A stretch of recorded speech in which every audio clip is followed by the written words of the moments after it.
let's continue our discussion. No? At this point, I hope we are clear as far as the transactions related to or those subject to 12% VAT. Now, we will proceed with the zero-rated sales of goods and services, syempre. Yun ang mga pag-uusapan natin ngayon. Okay, now. Anong meron dito? Types of sales. Anong sabi natin sa iyo dati, kanina? Ang mga buttable transactions can be, meaning when say buttable, these are subject to VAT. Can be either subject to 12% or zero rate. We are done already with our discussions of those subject to 12% VAT. Now, zero rate naman tayo. And then, later, we'll be covering VAT exempt sales. Okay, now, why do we have zero-rated sales? It's because of the cross-border doctrine or the destination principle. So when we say cross-border doctrine, well, as the term suggests, the transaction crossed our border. Tandaan nyo, ang law natin is effective only within Philippine jurisdiction. Pag lumabas na tayo, well, wala na tayong jurisdiction. Kaya nga kapag cross-border, nag-cross na ng border natin outside of our jurisdiction, ang isang transaction, we're talking about sale. No VAT shall be imposed to form part of the costs for consumption outside the territorial border of the Philippines. Yung produkto kasi i-consume sa ibang bansa eh. Remember, VAT is a consumption tax. Sa Pilipinas ba kinonsume yan? Hindi. Sa ibang bansa na. Kaya walang VAT. Bakit, sir? Aanin naman ng mga taga-ibang bansa yung input tax kung nagbenta tayo ng goods sa kanila? Wala. Actual export of goods and services from the Philippines to a foreign country must be free of VAT. Kasi nga, cross-border. Lumabas ng bansa natin. This principle is achieved through application of VAT zero rating of products exported from the Philippines. Okay? So, dati, kapag ikaw ay exporter, nag-a-apply tayo ng VAT zero rating. And this is effectively a tax ruling na ang sale mo ay zero rate. Pero ngayon, tinanggal na yan. Okay? Now, ano naman yung destination principle? Tandaan mo ha, cross-border. If this is the Philippines, lumampas na ng border natin yan, nandito na yan, walang VAT. Ang destination principle, you look at the source. No? Sundan mo kung nasaan ang goods and services. Goods and services are taxed only in the country where these are consumed. Meaning, sundan natin kung saan ba kino-consume. Kapag ang goods is destined to a foreign country and therefore its use or consumption will be in that foreign country. Yun kasi ang destination, doon mo sa ibang bansa dadalhin. Walang VAT under destination principle. Kapag ang goods, tingnan mo to, kapag ang goods ay kukonsume sa ibang bansa kasi doon pinadala, destination is outside, zero rate yan. But if the goods are destined to the Philippines, kasi i-import yan, yung kanina export, ilalabas ng Pilipinas. Dito papasok. Saan i-consume yan? Sa Pilipinas. So, destination Philippines. So, subject sa 12% VAT. Yan ang concept ng destination principle. Okay? Tandaan mo ha, kung saan i-consume, yun ang destination. Okay? Kung i-consume sa ibang bansa, destination principle, walang VAT. Pero pag i-consume sa Pilipinas, general rule, merong VAT. Sir, bakit general rule? Kasi may exception, yung mga VAT exempt transaction. Kapag ang service naman is presumed to take place where the services were performed, situs of service, exception, yung digital service. Even if the services are rendered outside, if consumed within, the source is derived from within. Parang ganun siya. Okay? Now, tandaan mo, sabi natin, taxable ang transaction na yan, vatable, but will not result in any output tax. Why? Because the rate of tax is zero. And the input tax on purchase of goods or services can be refunded, can be applied for tax credit. Pwede rin yan credit, pwede rin yung credit against output tax. Okay, so ibig sabihin pwede natin ibawas sa output. So parang output less input tax. Pwede natin gamitin ang mga input tax na yan against output tax. Or pwede natin refund or TCC. Okay? Now, ngayon naman tayo, let's proceed to zero-rated sale of goods or properties. Kaya nga dinefine natin ang goods or properties, no? Para ma-distinguish mo alin ang mga object of sale. Okay? Ano yung mga zero-rated sales? Oh, very simple lang to. Number one, ang tawag natin dito direct export. Binenta natin yung goods at shipped actually outside, no? To a foreign country. Pinadala natin from the Philippines. Irrespective of any shipping arrangement, ibig sabihin FOB shipping point ba yan or destination, walang pakialam ang tax code yan. Basta ang payment is in foreign currency and that foreign currency is accounted under the rules of the BSP. To summarize, there must be an actual shipment from the Philippines to a foreign country. Ibig sabihin, lumabas ang produkto dapat. Pangalawa, the payment is in acceptable foreign currency. Hindi lang dapat foreign currency, acceptable yan ha. Pag sinabing acceptable, it is actually accounted for under the rules of the BSP. So yung mga, paano natin malalaman if accounted for under the rules of the BSP? Well, number one, you can Google it. Number two, if it is subject to exchange rate sa Philippine peso, accounted yan ng BSP. Okay? Or you can just go to the bank. Okay? Makikita mo yung mga yan. Now, very simple. If we are this, we're talking about sales here. So kapag sales, anong sabi ko sa iyo? Imagine you are the seller. So we are ABC Corporation here. Nagbenta tayo ng goods or properties to a person who is a non-resident, nasa foreign country. Pinadala natin ang produkto dyan. Nagbayad ng foreign currency, dollars. Ano yung sale? The export sales, direct export yan. Ibig sabihin, zero rate ang sale natin. So yung 1 million na yan times 50 pesos, halimbawa 60 pesos, 60 million times zero rate, ang output tax natin zero. Okay? Ganyan lang kasimple yan. Bakit? Kasi nga consumed outside. Diba? Okay, ito naman. The sale. Ibig sabihin seller tayo. Ano yung binenta natin? Goods, supplies, equipment, and fuel. Kanino? To a persons engaged in international shipping or air transport. Lagyan natin ang pangalan. Example ng air transport, Air Canada. Air Canada. Diba? Ayan. Qantas. Ano pa? Air France. Air France. Okay, sige, sama na natin yung China Airlines. Yan mga yan.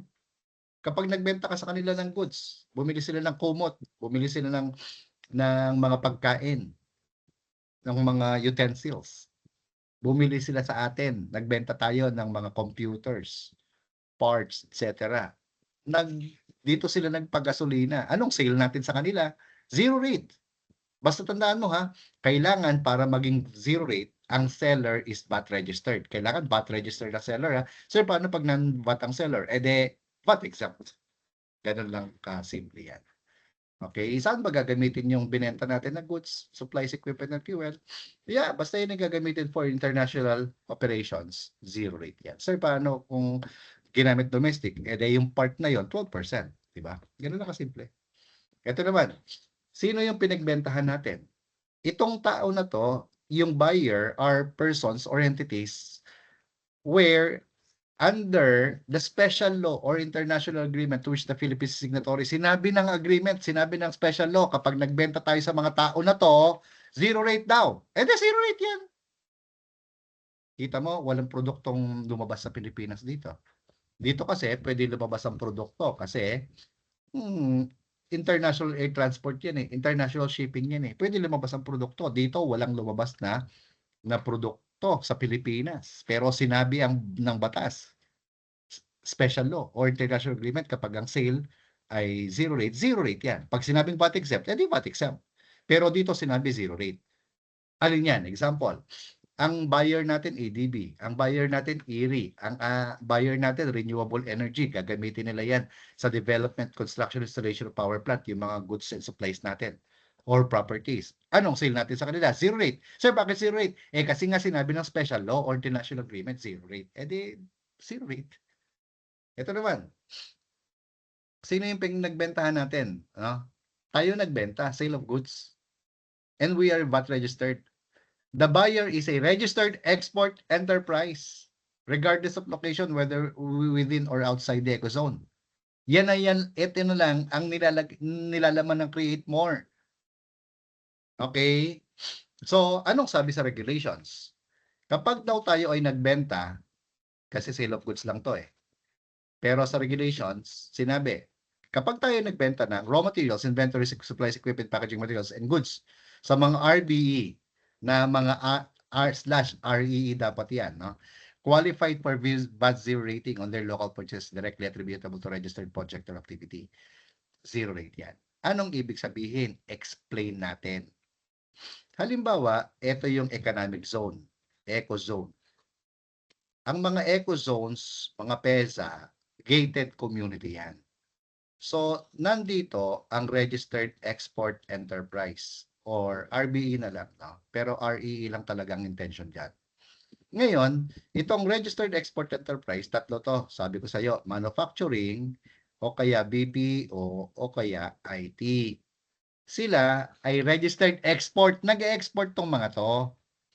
Ngayon, kailangan nila ng materyales, kailangan nila ng inventory, supplies, equipment, packaging materials, and goods. So, bumili sila sa atin, nasa labas tayo, tayo yung taxpayer nila. Nag-sale tayo doon, purchase nila. Ang tawag sa purchase na yan, local purchase. Tayo naman, sale to REE. Ngayon, nung nagbenta tayo sa kanila, saan nila gagamitin ang produkto? Kapag gagamitin sa kanilang registered project or activity directly, dati exclusive, may exclusively pa, ngayon directly na lang. Kapag gagamitin nila ang mga produktong binenta natin sa kanilang registered and project, zero rate. Kapag registered project, zero rate. Kapag unregistered, 12% yan. Example, anong ginagawa nito? BPO. Bumili sila ng computer sa atin. BPO sila. Or IT, bumili sila ng computer. Saan gagamitin? Sa BPO activities, sa IT activity. Aba, related yan sa registered project nila. Zero rate. Manufacturing, bumili ng computer sa atin. Saan gagamitin? Gagamitin ng presidente. Admin purposes yan. Hindi related to registered activity. Sa manufacturing, 12%. Yan ang ibig sabihin yan. Clear? So, syempre di kayo makasagot, no? So, dati, directly and exclusively. Tapos, hanggang maximum of 17 years lang. Ibig sabihin, kahit gagamitin sa registered activity, yung mga binili sa atin, pero pagdating sa 18th year, magiging 12% na. Yan ang ibig sabihin niya. Tinanggal na yan. Tinanggal na. Old rule na. Tanggalin mo na yung 17 years. Luma na yan. Okay? So, very simple lang to. You see? You see? Sir, papaano ang sabi dito regardless of location? Simplihan natin. Ecozone kasi yung example ko eh. So, halimbawa, ito yung building. Yan, may mga floors yan. Sa isang floor, dito na lang yung floor. Nandito, yung registered REE. Ano siya? BPO siya. Nag-rent lang siya ng isang floor. Tapos tayo, nasa labas tayo ng building na yan. Bumili sila sa atin ng raw materials, inventory, supplies, equipment, packaging materials, and goods. Saan gagamitin? Sa kanilang BPO activity. Ito, zero rate yan. Sir, paano gagamitin for admin purposes? 12%. Ganyan lang kasimple. Yan ang ibig sabihin ng regardless of location. Now, let's go to here. Dati sa tax code, zero rate yan. Sa train loan, naging 12% yan. Ngayon, zero na ulit under create more. So, zero na ulit to. Alin to? Sale of raw materials. Tandaan mo ha, we're the seller here kasi we're talking about export sales. Kaya imagine you are the seller. Ano yung binenta mo? Raw materials. Packaging materials. Kanino? Sa isang taong hindi taga dito, non-resident yan. Pero, sabi niya sa'yo, huwag mong ibigay sa akin, huwag mong ipadala sa akin dito sa ibang bansa. Ipadala mo yan, dalhin mo yan sa isang resident local export-oriented enterprise. Kasi gagamitin niya yan sa manufacturing, processing, packaging, repacking. Tapos ang payment, foreign currency, accounted for under rules of the PSP. So, to summarize, the goods were sold to a non-resident. Pero delivered, dagdagan natin dito, delivered to a local entity. Ang tawag dito, export-oriented enterprise yan. Nagma-manufacture kasi siya. Binayaran foreign currency. Accounted for under rules of the PSP. So, parang ganito yan. Tayo ito, nagbenta tayo sa isang tao na taga ibang bansa, nagbayad ng foreign currency. pero pina-deliver sa atin sa isang domestic entity na export-oriented enterprise. Siya yung nagma-manufacture at siya yung nag-e-export doon. Ito yung direct export ang tawag dito. Pero sa atin, bumili yon, dito natin dinala. So yung produkto natin, lumabas ba ng Pilipinas? Oo, lumabas ng Pilipinas kasi pinadala doon. Pero tayo ba'y nagpadala? Hindi. Kaya nga, indirect export yan. Zero rate na ngayon yan. Okay? Ito naman, sale of goods to an export-oriented enterprise. Hala, siya to. Export-oriented enterprise. Anong meron sa kanya? Nagbenta tayo ng goods sa isang export-oriented enterprise. Bakit siya naging export-oriented enterprise? Simple lang. Kasi siya yung minamanufacture niya, ini-export niya at least 70% ng kanyang total annual production of the preceding taxable year. So there's no requirement of foreign currency. Sir, papaano dito? Ang sabi, foreign currency. Papaano pag Philippine peso ang binayad? Eh di, 12% yan. Ganun lang kasimple. Parang dito kanina, parang dito, foreign currency. Eh sir, papaano pag Philippine peso? Eh di, 12%. Eh sir, dito walang requirement. Eh di, dollar or peso, zero rate yan. Eh di, dito, peso or dollar, okay lang. Walang requirement eh. Kung ano yung merong requirement lang na foreign currency, yun lang ang susundin natin. So, ang requirement dito, direct export foreign currency, indirect export foreign currency also. Okay? Dito naman tayo sa sale to export-oriented enterprise. Tayo ito, nagbenta tayo sa isang exporter. Okay, export. Bakit siya naging export-oriented? Kaya nga oriented kasi 70% at least ng kanilang production ine-export niya. O, ganyan lang kasimple. So, pag na-manufacture niya yan, pinapadala niya yan doon sa ibang bansa. Siya yung exporter. Sir, paano pag peso ang binayad? Okay lang. Sir, paano pag dollar? Okay lang din. Walang problema.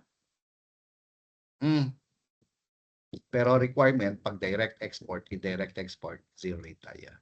Sir, tayo ba nagpadala ng produkto sa ibang bansa? Hindi, siya. Pero lumabas ba ang produkto natin sa ibang bansa? Oo. Kaya nga indirect export din yan. Kanina yung indirect export na foreign currency, dito yung bayar kasi natin. Yung unang-una. Dito kasi ang bayar natin, ito, yung export-oriented mismo. Okay, what are the things that we need to remember about export-oriented enterprise? Kailangan directly attributable to registered activity. Tulad nito, maglagay tayong example. Si DF Corporation ay gumagawa halimbawa ng mga lamesa na ratan. Yung parang type of yung mga wood product. Yung pang hotel na mga upuan. At saka lamesa. Yan ang ginagawa niya. So binentahan natin siya. Ano yung produkto natin? Kahoy. Pako, martilyo, yung ratan mismo. Yun ang binebenta natin sa kanila. Directly related ba sa export activity nila? Oo, ay di zero rate. Sir, paano pag hindi related? Halimbawa, nagbenta tayo ng computer na hindi naman gagamitin for their export activity. Eh, the 12%, ganun na kasimple, di ba?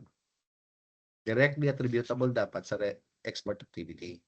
Now, paano natin malalaman if we are a seller that they are an export-oriented enterprise and therefore subject sa zero rate? Dapat meron silang VAT zero rating certificate. Sino ang mag-i-issue? The Export Marketing Bureau, sila yung magde-determine kung pasok sa 70% threshold.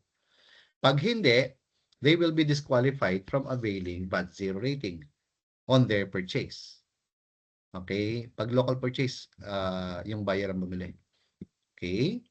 Anong ibig sabihin directly attributable? Di incidental to and necessary yan. So, kasama dito, goods and service to ha. Kung janitorial, security, financial consultancy, kasama na yan ngayon. Kahit hindi yan directly related ha. Sa goods. Halimbawa, yung goods, yung mga materyales. Ito, service, kahit janitorial yan, security yan, financial yan, consultancy, marketing, promotion, part yan ng legal and accounting directly attributable daw yan. Okay? Ito naman, sales to banded manufacturing warehouses. Tandaan mo to ha. Dating zero rate yan sa tax code. Naging 12% sa train law. Na ngayon, zero rate ulit under create more. Sales to, nagbenta tayo. Kanino? Sa mga banded manufacturing warehouses ng mga export-oriented enterprise. Okay? Ano ba itong mga banded manufacturing warehouses na to? Mga warehouse yan. Established for the manufacture of products utilizing raw materials components that are imported and duty tax free. Tapos, condition on the exportation. So, very simple lang to. Okay, ikukwento ko sa inyo to. Karaniwan sa mga banded manufacturing warehouses, malapit sa airports. So, kung mapapansin mo, if you are going to the airport, merong mga mga malaking mga parang warehouses. So, nandito yung airport. Ayan ang eroplano. Drawing natin yung eroplano. Merong eroplano dyan. Ayan ang eroplano. Basta eroplano yan. Merong mga produkto dito na ibababa, ipapasok dito. Ima-manufacture niya. Pagkatapos, subsequently, i-export din. So, dito, in-import niya para gamitin sa manufacturing finished products for subsequent export. Kaya nga kung tayo ito at nangailangan din sila ng materyales, ang sale natin sa kanila, zero rate. Okay? So, basta ang domestic nila, the raw materials entered for consumption shall not exceed 30%. Yung domestic purchase nila dapat hindi pa lalampas ng 30%. Okay? Parang 70% threshold. Okay? Now, ito naman, bagong provision to under Create More. Kapag tayo ay nagbenta, nag-transfer or nag-dispose ng previously bought imported capital equipment, raw materials, spare parts, or accessories by an REE, high value DME. Okay, to an REE, zero rate yan. Anong example? Okay, dito tayo sa PEZA, EcoZone ulit. Ang EcoZone, merong registered export enterprise, merong domestic market enterprise, merong high value domestic market enterprise. Lagi kong kinukwento yan. Etong REE, tatla, manufacturing, BPO, at saka IT. Yan. Ang ginagawa nito, nag-e-export. Ito, nagmamanufacture, itong dalawa na to, pero ang benta nila, ang sale nila sa domestic market. Ang domestic market, ang tawag din dyan, customs territory. Okay, yan ang ginagawa dyan ha. So, ang sale dito, 12%. Kasi nga domestic market yan. Ito, kapag nagbenta sa labas, local sales ang tawag. Diba? In-explain natin yan, 12% din yan ngayon. Ngayon, kapag itong tatlo na to, merong registered activity, kaya nga sila nasa EcoZone, nag-avail ng tax incentives. Ito, gumagawa halimbawa ng computer, o kaya IT, o kaya BPO. Ito, gumagawa ng computer din. Ito, gumagawa ng ref. Ayan na lang yung kwento natin. So, ngayon, meron silang iba pang incentive. Bukod sa zero rating on their sale sa export, bukod sa ITH, income tax holiday sa income tax, okay, or 5%, kung nag-avail sila ng 5%. Okay? Yung REE. Or, meron pa silang non-fiscal incentive, other fiscal incentive. Example, nag-import ito ng materyales, ng equipment. Ang importation ng REE, DME, or high value domestic market enterprise, pag nag-import sila ng machinery, ng raw materials, ng spare parts, or accessories na ginagamit nila sa kanilang activity, yung importation is exempt from VAT. Remember ha, papasok yan. Kaya may VAT yan as a rule. Pero dahil meron silang incentive under Create More, walang VAT na binayaran.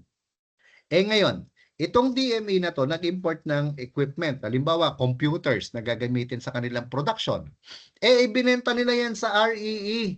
Sabi ng REE, "Oy boy, baka meron kang computer diyan na kailangan gamitin." Sabi niya meron. Tamang-tama itong computer na 'to, ano 'to, exempt ito nung pinasok ko kasi ginamit ko sa registered activity. So binenta ni DME or high value DME kay REE. Ano yung sale na 'yon? Zero rate na 'yan, zero rate 'yan. O, 'di ba napakasimple nito. Kasi papaano 'pag ang DME, ang binentahan niya, katulad niyang DME or high value domestic, 12% 'yan, based on net book value. Ganyan na kasimple, 'di ba? Tanong, eto, subject ba 'to sa zero rate or 12%? Scenario 1 muna tayo. Tayo ito, nagbenta tayo sa Embassy of Canada, nagbayad foreign currency. Zero rate ba 'yan or 12%? 5. Siyempre isipin mo muna. 5, 4, 3, 2, 1. Scenario number 2. Ang Embassy of Canada ang nagbenta sa atin. Tayo yung bumili sa kanila.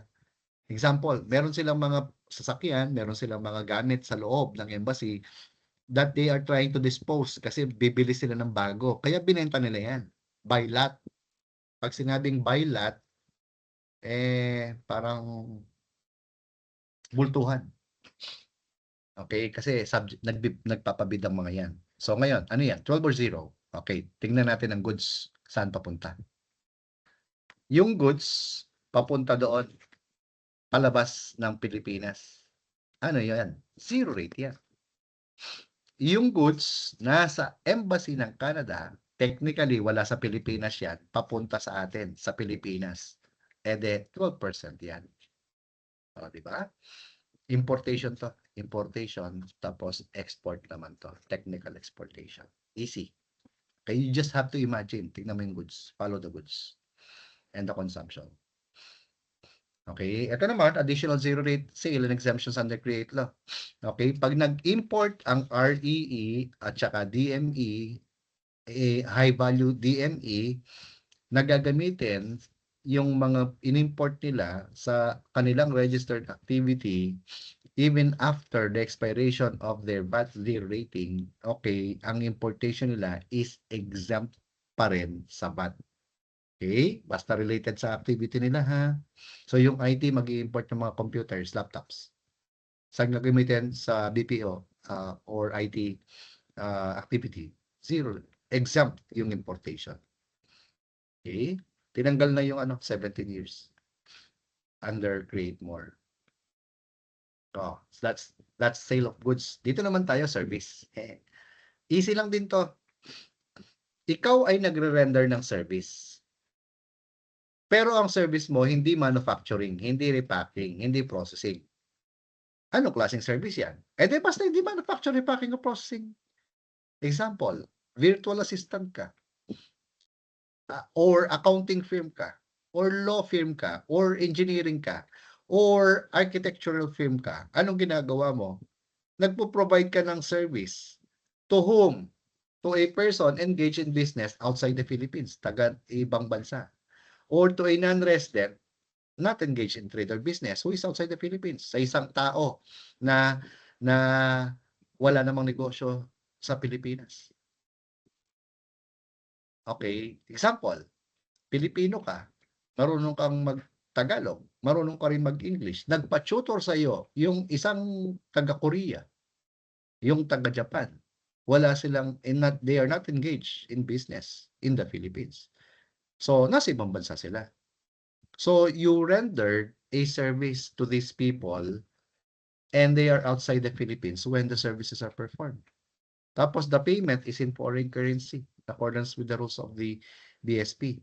So, to summarize, you rendered a service that is not manufacturing, repacking, or processing, and it was for a non-resident. They pay acceptable foreign currency and accounted for under rules of the BSP. So parang direct export yan. Ikaw ito, nag-render ka ng service mismo sa kanila at nagbayad ng foreign currency. Sir, paano pag Philippine peso ang binayad? Di 12%. Ganyan na kasimple. May condition eh. Ito naman.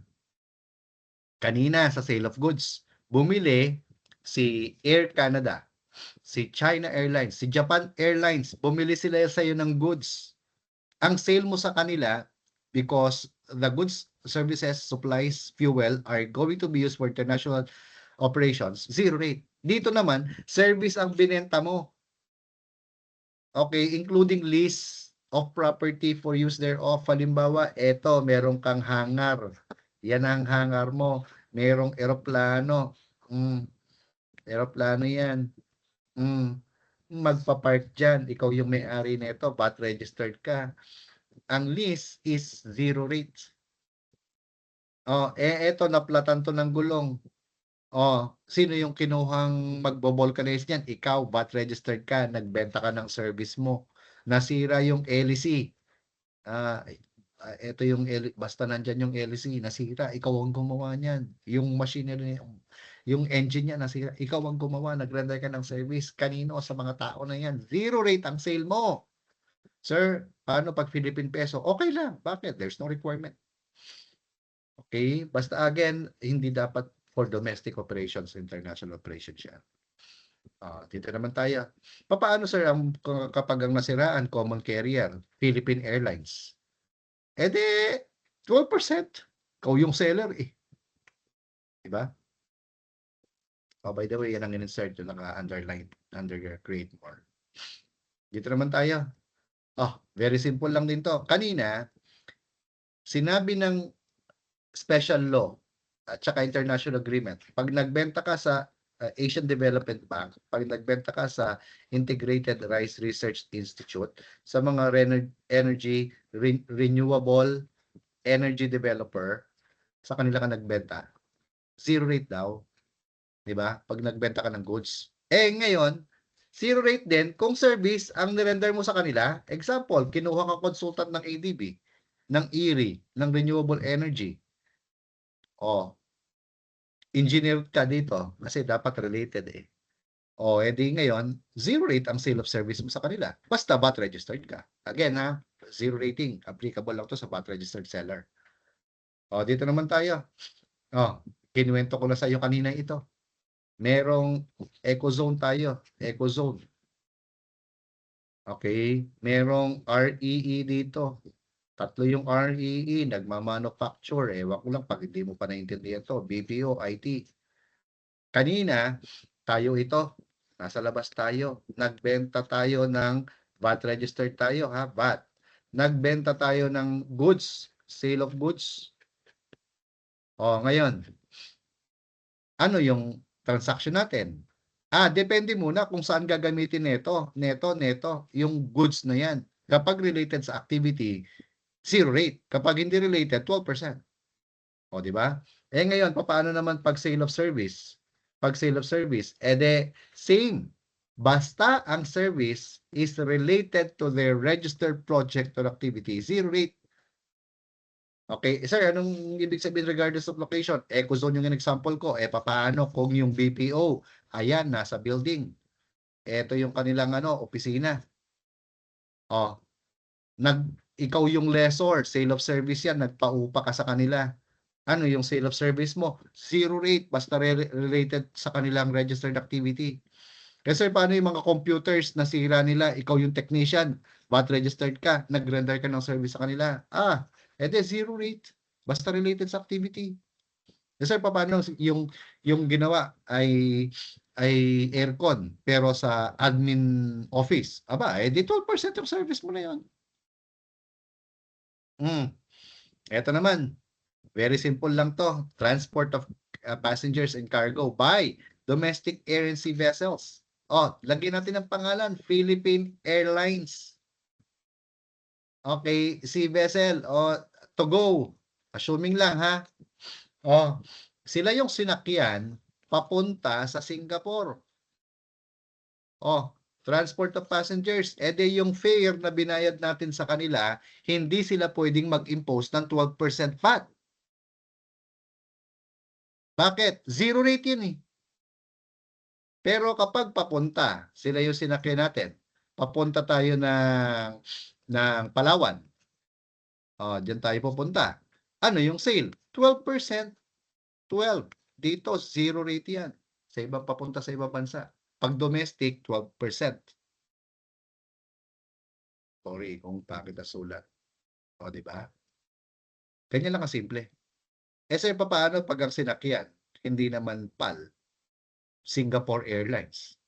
Eh, yung gross receipts ng international shipping carrier na 'yan, okay, ay subject sa VAT exempt 'yan, pero subject sa 3% percentage tax, which is other percentage tax 'yan.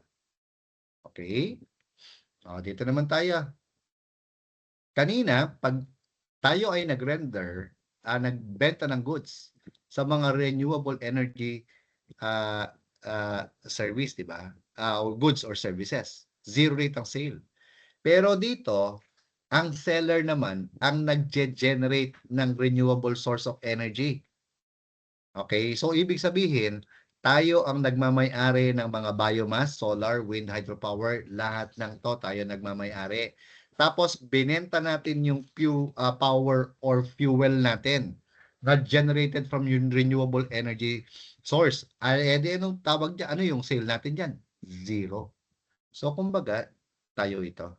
Ayan, renewable energy tayo.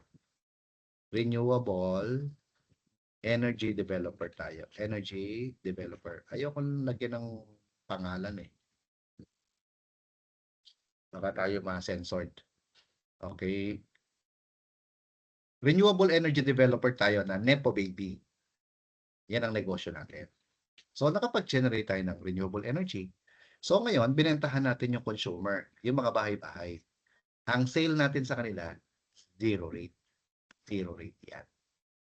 Okay, pero kung ito, Meralco, o kaya mga generation, transmission, o kaya distribution company, o kaya electric cooperative, co-op. Okay, ang binentahan ay tayo, 12% yan. Yan ang pagkakaiba. Diba? Uh, all RE developers shall be entitled to zero-rated VAT on its purchases of local supplies basta kinakailangan sa development, construction, installation of plant facilities. Okay? Yung mga ano yan purchases to ha. So, sila yung bumili. Zero rate ang purchase nila. Okay? Kanina tayo yung nagbenta sa kanila eh. Ngayon, tayo naman yung seller ng energy. So, dito naman tayo. Dating zero rate sa tax code, naging 12% sa train law, na ngayon ay balik sa zero rate. Okay, ano ito? Di ba kanina? Yung number 1. Services other than processing, manufacturing, repacking. Like architectural, engineering, accounting, legal, feasibility study, VA, yun ang mga ginagawa eh. Ngayon, ito naman, binalik yung kung ikaw ay nagpo-process, nagma-manufacture or nagre-repack ng goods. Para kanino? Sa ibang tao na nasa ibang bansa doing business outside the Philippines. Ibig sabihin non-resident to. Which goods are subsequently exported where the services are paid for and acceptable for workers and accounted for in the rules of the BSP. So, kumbaga, parang tayo ito. Nag-render tayo ng service para sa isang kliyente sa ibang bansa. Okay, nagbayad ng $1 million. Pero ang service na to, okay, basically, again ha, ano yung ginawa natin? Prinosis natin, minanufacture natin, or na-repack ng goods. Yung process, example, manufacturing na lang. Ito ay gumagawa ng toothpaste. Tayo gumagawa ng takip ng toothpaste. Pinagawa nila sa atin ng takip ng toothpaste. So, manufacturing yan. Okay? So, ito naman, repacking. Bumili ito ng, halimbawa, ng notebook or libro. Huwag na lang. Cellphone na lang, cellphone. Bumili siya ng cellphone. Pero yung cellphone na to, o kaya laptop, walang cover. So, anong ginawa niya sa atin? Repacking. Nire-repack natin yung mga pinili nito sa ibang entity. So, bumili siya ng mga equipments or goods dito siya bumili. So, ang sale doon, zero rate. Kasi direct export yan eh, di ba? Kung sakasakali. Eh kaso, walang cover yan. So, ngayon, ang ginawa, pina-repack niya sa atin. So, subsequently exported yung mga goods na yan. So, yung ni-render natin na service na repacking, zero rated. Yan ang ibig sabihin nitong which goods are subsequently exported. Okay? Ano pa? Sale to export-oriented enterprise. Ay, parehas nito kanina. Anong meron dito? Tayo ito. This is us. Nagbenta tayo. Kanina yung Ratan ang ginagawa nito, di ba? Export-oriented enterprise to. Ito yung Ratan Company, mga upuan. Eh ngayon, meron tong machine. Meron siyang machine. Eh nasira yung machine niya. Ikaw yung expert na VAT registered na gumagawa ng machine. So, yung services na pinerform mo sa export-oriented enterprise, kaya siya export-oriented kasi at least 70% ng kanyang total annual production in the preceding year, taxable year is 70%. So, yung sale of service mo sa kanya, zero rate. Kasama na dito sa mga service na yan, yung janitorial. So, ibig sabihin, tayo yung company, tayo yung company, tayo yung company na janitorial o kaya security. Sila din nagpagawa sila ng FS sa atin.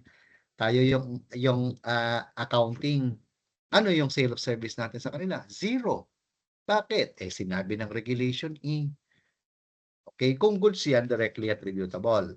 Kapag service yan, directly attributable yan kung ito yung mga service na nire-render. So long as you are doing financial consultancy, marketing, promotion, legal, and accounting, yan ay directly attributable pa rin. So the sale of the service to this export-oriented enterprise is subject to zero rate.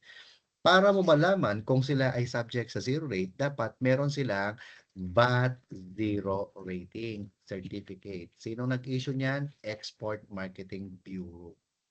Okay? Pag hindi na-meet yung threshold, disqualified sila from availing the zero rate on their local purchases in the succeeding year. Okay? So, I hope, brothers and sisters, that we made sense as far as zero-rated sales is concerned. Kasi madali ito if you can just picture the transaction. Okay? So, with that, VAT exempt transactions will be next.